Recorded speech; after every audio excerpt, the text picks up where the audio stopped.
మీ business ఏదైనా మీ ఊర్లో promotion చేయాలంటే అది సుమన్ టీవీతోనే సాధ్యం. ఇప్పుడే సంప్రదించండి. అధిక వర్షాల వల్ల సివిల్ వర్క్స్ లో డిలే అయింది.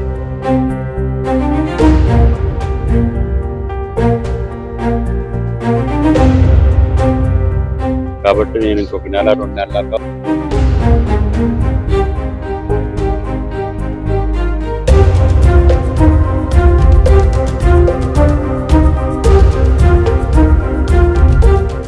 ఖమ్మం జిల్లాకు సంబంధించి గాడ్రేజ్ సంస్థ ఈ ఉభయ జిల్లాల్లో నాకు తెలిసి 10 మండలాలు, ఒక చోట 6, ఒక చోట 4, కొత్తగూడెం 4 గాడ్రేజ్ కంపెనీకి కేటాయించడం జరిగింది. ఆయన డిమాండ్ చేయంగా ఈ సంవత్సరం ఫ్యాక్టరీ కడతామని చెప్పి మాట ఇచ్చారు. మనం ఇండస్ట్రియల్ ఇన్ఫ్రాస్ట్రక్చర్ ద్వారాగా వీళ్ళకి భూములు ఇచ్చాము. వాస్తవంగా అయితే నవంబర్, డిసెంబర్ లో స్టార్ట్ చేయాల్సింది ఈ ఫ్యాక్టరీ. అధిక వర్షాల వల్ల సివిల్ వర్క్స్ లో డిలే అయింది.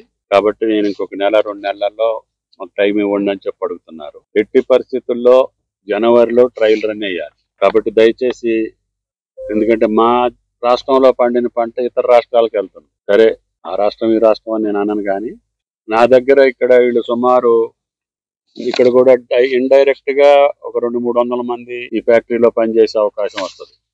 ఇండైరెక్ట్ గా కూడా ఒక 700-800 మందికి ఈ ఫ్యాక్టరీ ద్వారా కార్యక్రమం వస్తుంది. ఇక్కడ రిఫైనరీ కూడా ఉంది వాళ్ళ ప్లానింగ్. ఇప్పుడు వరకు మన దగ్గర రిఫైనరీ లేదు. అన్నిటికంటే గౌరవ ముఖ్యమంత్రి గారు మొదటిసారి దావోస్ వెళ్ళినప్పుడు ఈ గాడ్రేజ్ కంపెనీ తోటి సీడ్ గార్డెన్ కూడా మేము మెమోరాండం ఆఫ్ అండర్స్టాండింగ్ అయ్యాం కంపెనీ తోటి. అది ల్యాండ్ ఎక్విజిషన్ లో డిలే అయింది. సీఎం గారు పదే దాని మీద ప్రెషర్ పెడుతున్నారు. ఎట్టి పరిస్థితుల్లో వాళ్ళకి ఆ 60 acres కూడా సీడ్ గార్డెన్, ఎందుకంటే భారతదేశంలో ఇంతవరకు ఆయిల్ ఫామ్ కి సంబంధించిన సీడ్ గార్డెనే లేదు. ఆ స్ప్రౌట్స్ తయారు చేసేది అది కూడా వీళ్ళకి 7-8 సంవత్సరాలు పడుతుంది. ఇప్పుడు ఇస్తే కూడా ప్రాసెస్ చేసి మన దేశంలో ఇతర దేశాలకు వెళ్ళి తెచ్చుకోకుండా మనకు కావాల్సినటువంటి రకాన్ని మనం తయారు చేసుకోవాలి. మన దేశంలోనే దాన్ని ఉత్పత్తి చేయాలనే ఉద్దేశంతో గౌరవ ముఖ్యమంత్రి గారు ఈ కంపెనీని ఇక్కడికి ఆహ్వానించడం జరిగింది.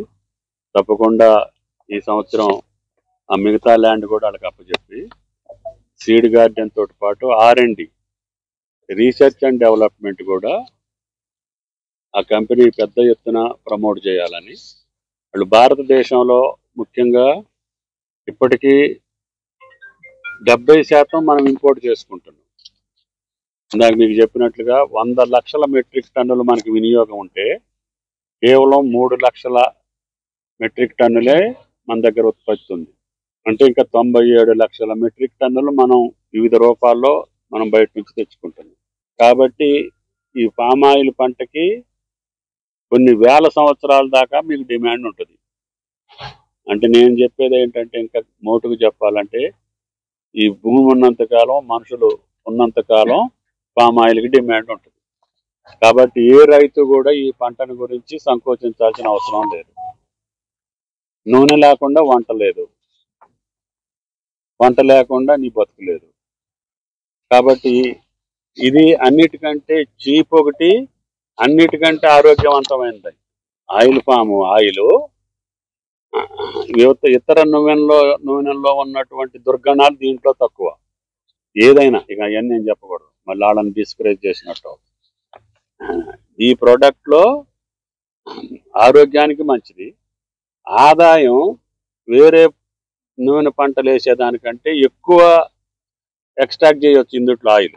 అంటే ఎకరానికి ఇప్పుడున్న రేటు దగ్గర 20,000 ఉంది. దీని భవిష్యత్తులో కేంద్రాన్ని మేము 25,000 మినిమం గ్యారంటీ ప్రైస్ కింద ఫిక్స్ చేయమని చెప్పి మన రాష్ట్ర తరఫున డిమాండ్ చేస్తున్నాం. త్వరలో దక్షిణాది రాష్ట్రాల మంత్రులందరం కలిసి ప్రధానమంత్రిని కలవదలుచుకున్నాం. ఎందుకనంటే వాళ్ళు ఇంపోర్ట్ డ్యూటీ గతంలో 44 ఉండేది, దాన్ని 0 చేశారు. కేంద్ర ప్రభుత్వంలో ఎన్నికలు వచ్చినప్పుడల్లా వినియోగదారులను సంతృప్తి పరచడం కోసం మాత్రమే ఇంపోర్ట్ డ్యూటీ తగ్గించి ఆయిల్ రేట్లు తగ్గించినామని చెప్పుకోవడానికి వాళ్ళు ఆ ఫార్ములా పెట్టుకుంటున్నారు. నేనేమంటున్నా, రైతులకు నష్టం చేస్తున్నారు. కాబట్టి లక్షలాది మంది రైతులు మీరు ఇతర దేశాలకు లాభం జరిగేటట్టుగా, భారత రైతులకి నష్టం జరిగేటట్టుగా మీ యొక్క ఇంపోర్ట్ పాలసీ ఉంది.